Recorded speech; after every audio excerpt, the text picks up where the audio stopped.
The economic fallout from Donald Trump's tariffs are everywhere to be seen in Ontario, and the political parties are taking various approaches to facing that challenge.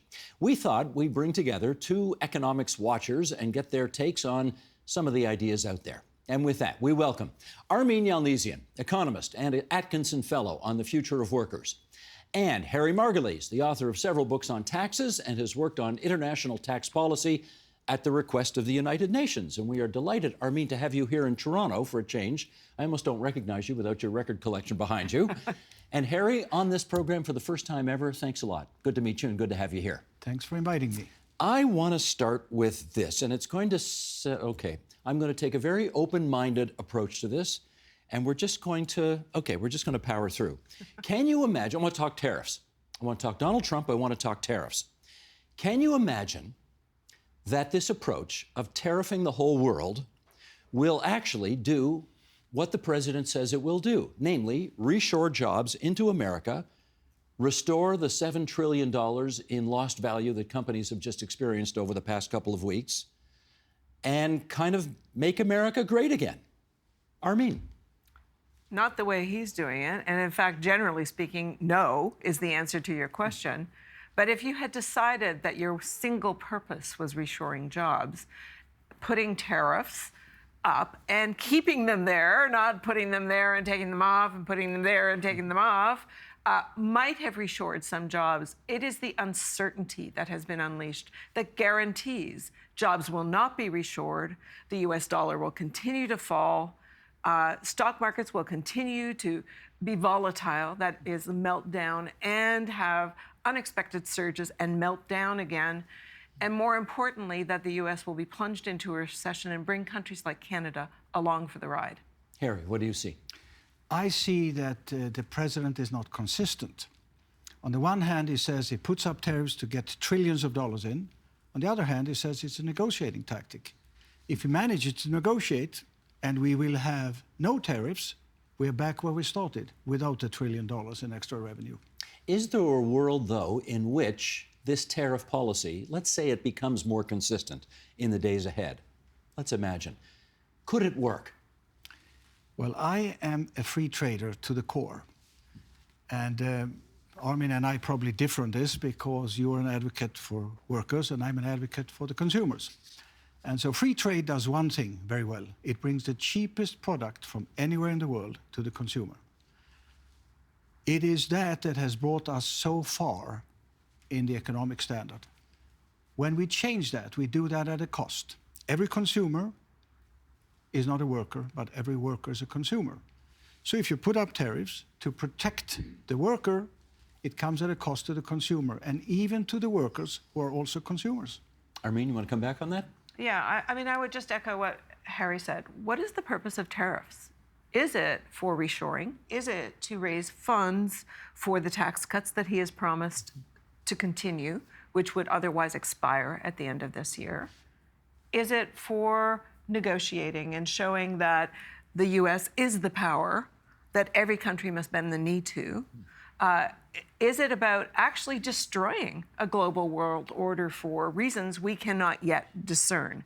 It is unclear what the goal is of the tariffs. It certainly is not uniquely to reshore jobs because he and his people must admit you cannot reshore jobs in the window he is talking about, keeping tariffs on or negotiating. No firm is going to fold up the tent in one place and try and build a multi-billion-dollar facility in a country where maybe those tariffs are gone in a few months.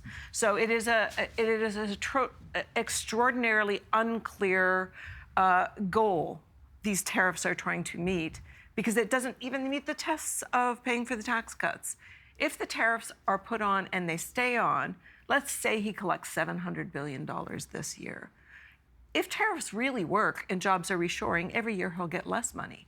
But those tax cuts he's trying to fund continue to accelerate because there's more and more people that are going to, by just inflation, move into those tax brackets. So the math doesn't add up. 100% it doesn't add up. Nothing adds up in this story. It's maddening. Harry, in which case, there's a great debate in the country right now about what our response to these tariffs ought to be, right? Some people think, we've done programs on this, some people think we ought to ignore them. Other people think dollar for dollar, go get them. Which camp are you in? I have problems with whatever we do. And the biggest problem I see for Canada is that this happened while there's a campaign for who's going to be prime minister in the country. That in turn meant that both parties have to look really, really strong, and they make responses that may not be adequate or as they should. If you imagine, just for a moment, there are two countries, and I will take the two blocks of products. One is presented by bread, one is represented by shoes. The terms of trade is 20 loaves of bread for one pair of shoes. They have had this trading for years and years, and everybody's happy. They have the same currency. So suddenly the shoe country decides, we want to make our own bread. So they put on a 25% tariff on the bread. Should the bread country then respond? And the answer is, if they want to make their own population poorer, they should. And if it wouldn't have been a campaign, political campaign going on, maybe an answer like, we'll give it 90 days, and if we haven't reached an agreement, we may put on tariffs. But it is what it is, and politics intervenes. That is a nuanced position, and nuance generally doesn't play during election campaigns. It does not. Right, getcha. Okay, what do you think our approach ought to be? Well, they did do a 90-day pause. They said $30 billion in reciprocal tariffs, and we've got 120 in mind. So we're going to add more later on, depending on how you negotiate with us or you don't negotiate with us in good faith. So I think the issue here for me would be fight back, fight hard. The man is a bully, and he blinks. And we have seen that in spades. So I think the response is going to be pain for consumers. That pain is not going to be obviated by any strategy anybody takes. Everything is now a world of pain. Recessions are inevitable. Price hikes are inevitable. Usually you don't have these two things holding hands. Inflation and higher unemployment don't usually hold hands together. But these policies guarantee that people will lose jobs and pay higher prices. And there is no end in sight to it. So fight, fight, fight. Can I just say about fight, fight, fight? You know, we now have a prime minister who says everything is on the table. And I think it's good to remember we are 1/10 of the US economy. How big is the table? How big is the table? Yeah. Okay. Having said that, you can't in the middle of an election campaign just say, well, we're going to think about this for 30 days and maybe, maybe we won't do anything. Unless you want to lose, right? I'm just noting reality, and the campaign has come in between, and it's unfortunate. I mean, the UK, for instance, paused for a longer time, not having a campaign going on right now. They have a good majority in the parliament, and there would have been other responses, and I would almost bet you there would have been other responses from the both contenders for winning if there wouldn't have been an election. So I'm not issuing any condemnation of what they said or what they did, and I'm just looking at reality as it is. I don't have to like the reality, but it still is what it is. Do you think the tariffs are an attempt by Trump to obviate the need to bring in a national sales tax, which of course he would never do? Number one, it might take a lot of political courage, and that's on short supply these days. But could the money coming in from tariffs do for America what a national sales tax would do, but they don't want to do that? First of all, I don't have any idea what is happening inside of Donald Trump's mind, Okay. In 5 minutes from now, let alone what he's done in the past. Secondly, if tariffs are maintained and they achieve the goal he says he wants for reshoring, the revenue you will get from it will fall. So it can't replace a sales tax. Whereas the need for tax cuts to be extended indefinitely, or at least another term, or whatever it is that he's planning to do after their expiry at the end of this year, the need for money to fuel those tax cuts will rise because more people will be in that category. So you've got like these two lines moving in opposite directions. The tariffs are not a replacement for the tax cuts. The tariffs are not, and by the way, they're going to be paying for those tax cuts for the rich people, but it's going to be the poor people that are going to lose their jobs. So they're going to lose revenues in another place as well through income taxes in the coming months because he has triggered a recession. Harry, what's your view on whether or not the tariffs can do what a national sales tax might have done? The answer is no, and several reasons. One, and the most obvious reason, is a national sales tax is on every product, so it's neutral in the economy. This is geared to preventing imports in the belief that it will create more jobs at home. Just on that alone, I read somewhere that an iPhone that cost $1,000 to make in China, with the tariffs would cost $2,000, but it might cost $3,000 to make in the US. So just look at that for a moment and ask yourself, is it going to work? What might work, and I agree with you, this takes political courage and there may be constitutional issues. A VAT, a HST might work. Value-added tax. If you have a 25% VAT in the US, would get to close to $1 trillion in income. And that would be neutral, would also take away Trump's complaining about Europeans having VATs and Canada having that, because it's neutral and his isn't. It is directed and it creates havoc in the economy. Would you be in favor of a national sales tax, a VAT-type tax in the United States? It would be much better than this, and it would still be neutral, and it would do what he wants to do, namely bring in that billion. You could use that then to lower taxes for just about most of the lower income earners. They would only pay the VAT. You could also give a check every month to the ones who are poorest off, so they get neutralized, and then it's an easier tax system, much easier. Armin, what's your view on that? Well, my view is that the point of raising $1 trillion is not to help the poor. The point is to get the poor to give money to the rich for their tax cuts, and the tax cuts that he's looking to extend beyond the end of 2025 absolutely favors the richest the most and actually sees the poorest paying more under the existing system that he's trying to protect. So it would be the poor paying 25% on everything that they buy to be able to give the rich tax cuts, plus they get to pay more in income taxes. It's a political no-sell. It might be neutral, but it's not possible. Well, I think the idea about fairness, and we'll probably come back to that when it comes to Ken, I would like to have a level of fairness as a filter on everything we say. Fairness is predicated on what our beliefs are.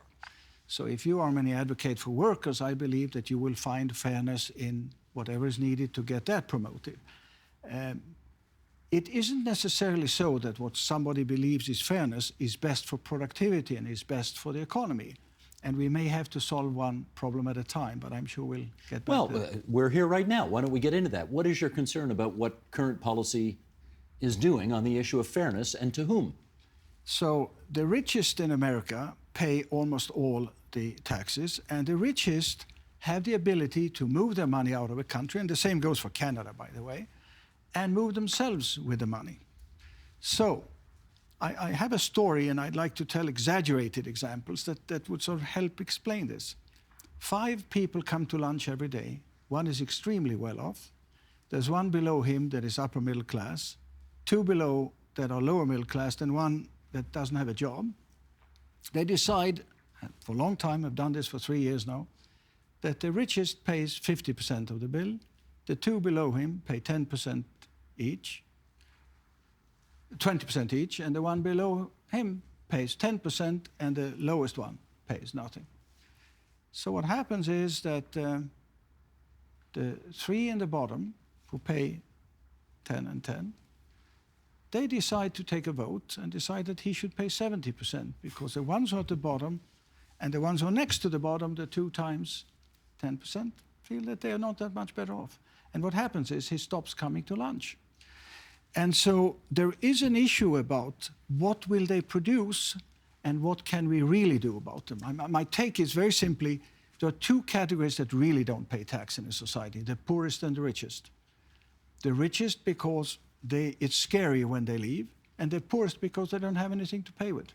This is a nice parable about the progressive tax system, but do you agree with his final point, which is if you tax the rich far too much, they eventually get up and stop coming to lunch? The rich have been saying this since the Second World War. The rich has been saying this for as long as I have been an economist doing fiscal analysis in Canada, which is way too long to discuss. They keep promising that they're going to leave, but they don't. How can we miss them if they don't go? right? So it has been an issue. You are absolutely correct. That is the logic that is presented. You tax us too much and we will go. We tax them too much and they stop coming. That just hasn't been the case because taxes isn't the only thing that keeps somebody in a country. And if the rules of the game are, if you live here, you pay taxes, people are willing to play by the rules because taxes are, for corporations or for rich people, fall somewhere around the 7th, 8th, 9th reason to be located in a place. They are important, they're not irrelevant, but they're not the most important things. Now, you do raise the important issue that could you actually tax a corporation so much that they choose to leave? Welcome to Donald Trump's tariffs. That is exactly what is going on. And this guy is a free marketeer that loves corporations. He's trying to tax corporations into coming to the United States. They might shut down shop here because it's too expensive to ship to the United States, but they will not arrive in the United States. So I think you got to be really clear why you are doing what you're doing with taxes and what you think you're going to get out of it when you do it. Harry, are you adequately taking into account the fact that the guy who they now want to have pay 70% of the lunch may really love the company of the people that he's with, and he's prepared to pay the 70% to enjoy their company? So I am going to go by reality. I have worked as an international tax advisor in Sweden. I have seen billions upon billions leave for tax reasons and come back now that Sweden is a tax haven for the rich. And I want to add to that it is not so that capital is the enemy of the worker. Productivity comes from giving a lot of capital, investing it for the worker to make more. And one of Canada's biggest problems is if you're advising somebody in Canada, do you want to start a company here? Or do you want to just invest in US dollars and let the Canadian dollar fall and make a gain? It's sort of, there has to be a complete change in what we are doing in this country to be able to withstand the international influence. I have been party to moving people out of Sweden and also moving billionaires back to Sweden. And they have the best of times in Sweden. You wouldn't believe, compared to Canada, how good it is in Sweden. So what's your advice on billionaires coming to Canada? Would you advise them to do so? Well, you know, they may have, like Armin says, many other reasons to come here. They do get one good thing. If they come from abroad, they get a step up for all their assets and they don't have to pay tax when they come, other than when they leave again or when they die or when they sell an asset. But apart from that, they can come here and invest their money abroad. They could live in other countries that has much cheaper tax systems for them or much easier to create capital. Let me just take Sweden, for example. I know I'm a bit long now, Armin. You said before you might have been a bit long. Here's what happens. In Sweden, you can put down billions upon billions in a tax-free savings account. You get to pay about 1%, below 1% annually for the privilege. If you, over 10 years, double your money, it's still tax-free, you take it out. You have paid the government a fee every year. The government knows what they're getting. So is that conducive to savings? Yes. Does Sweden have higher productivity than Canada? Yes. Did people leave for tax reasons? Yes. And did they come back for tax reasons? Yes. Okay, Armin, your turn. In 2009, January of 2009, in the middle of the global financial crisis, the then Prime Minister of Canada, Stephen Harper, passed a piece of legislation and had implemented a tax-free savings account plan that was identical to the tax-free savings account plan that George Bush had tried to pass 3 times in the United States and did not get through because the pushback was it was too generous to rich people. We have had that program in place for, what is that now, 16 years?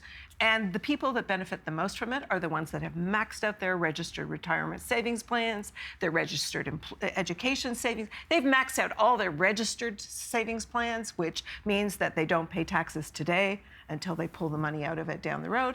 And the tax-free savings account has ballooned for people that can sock away their maximum contributions. We have everything that you're talking about. Canada is, in fact, now one of the tax havens, one of the top tax havens in the world. We have lower tax rates than for many things in the United States, including corporations and including the highest paying people, and we tried to introduce capital gains inclusion rates by bumping them up, not because we were asking individuals to pay more in capital gains, but we were asking more corporations that are flippers, that were buying Canadian assets and then flipping them for a capital gain. We were trying to prevent that.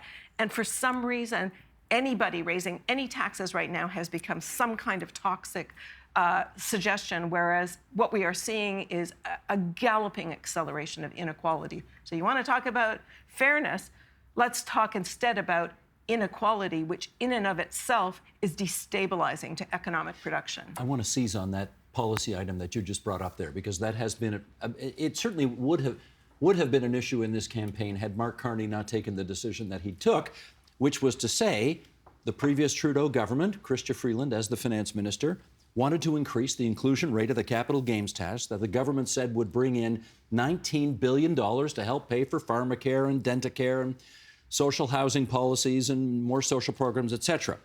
The Conservatives opposed it. Mark Carney has now stood down on it. He has said that that increase will not take place.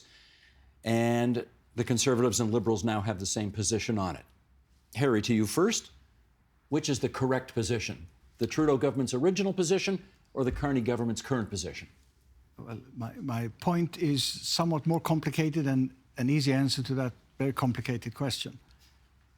I'll give you another fable here, and that is about how capital gains and capital gains tax and productivity work together. So I find a seed, I plant it, costs me nothing, I make an apple tree, and the apple tree produces 100 apples a year.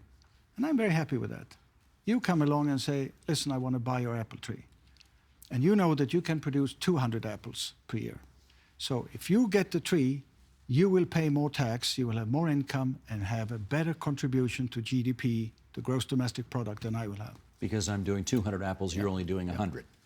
But what happens is we have raised the tax on capital gains so that when I sell the asset, the tree, I pay 60% in tax. Let's say that it's an exaggerated example. It sure is. Yeah, I know, but I'm just making a point.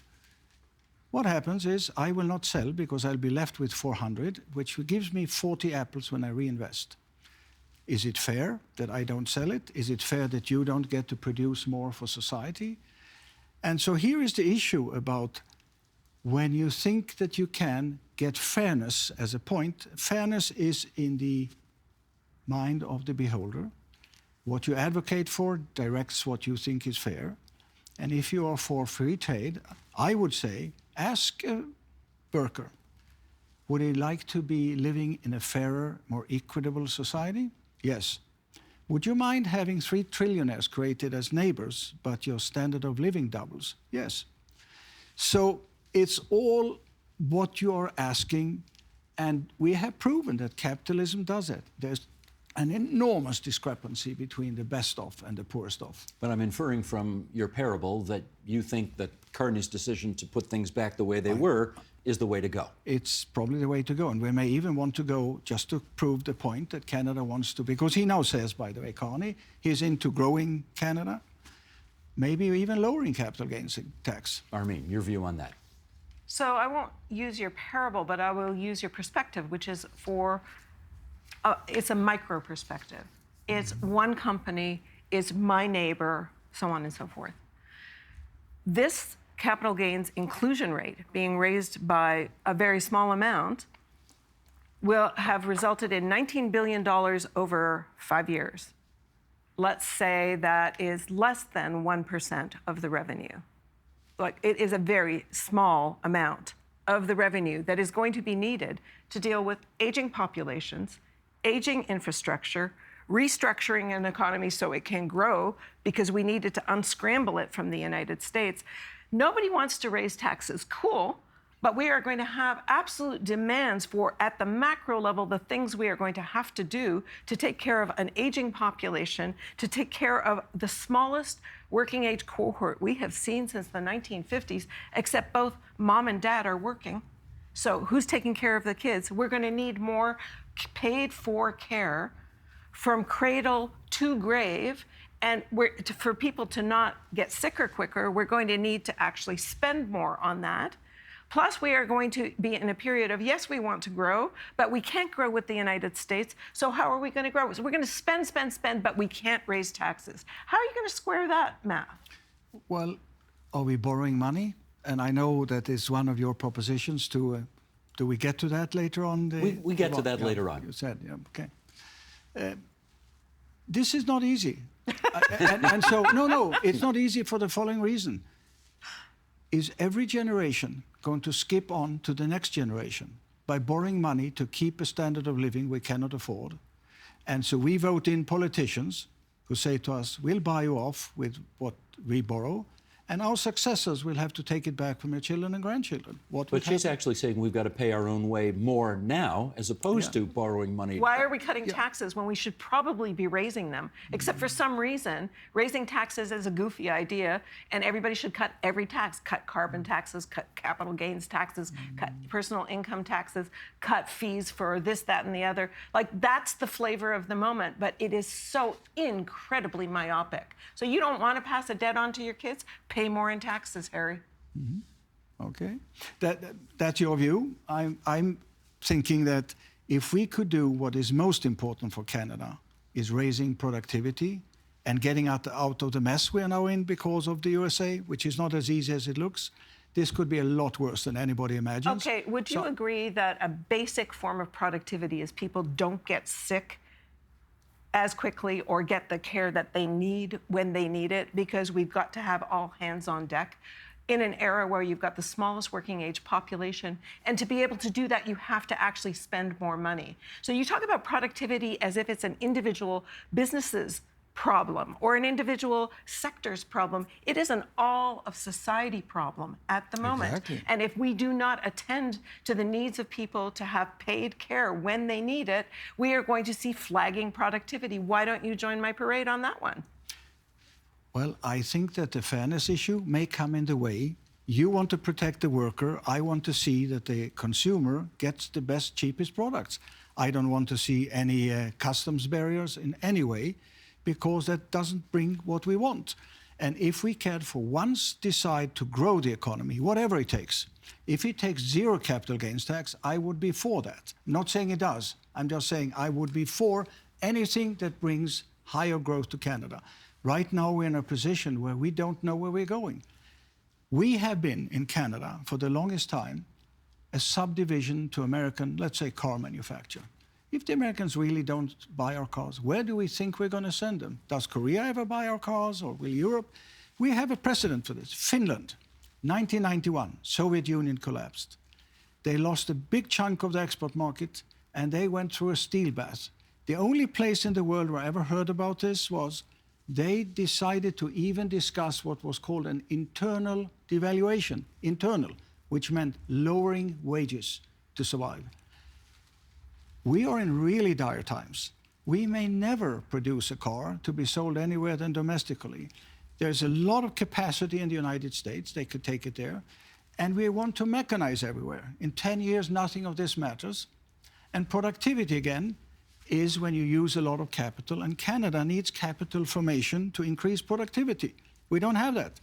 As again I say, if you're rich here in Canada, you place your money in the United States or somewhere else, Canada doesn't benefit. Right. You gave a hint that we were going to discuss what Armin is referring to as victory bonds. And actually, you wrote an op-ed about this a couple of weeks ago in the Toronto Star. Can we bring this picture up now, Sheldon? Those viewers of ours or listeners of a certain age will remember that during World War II, yes, help finish the job by victory bonds.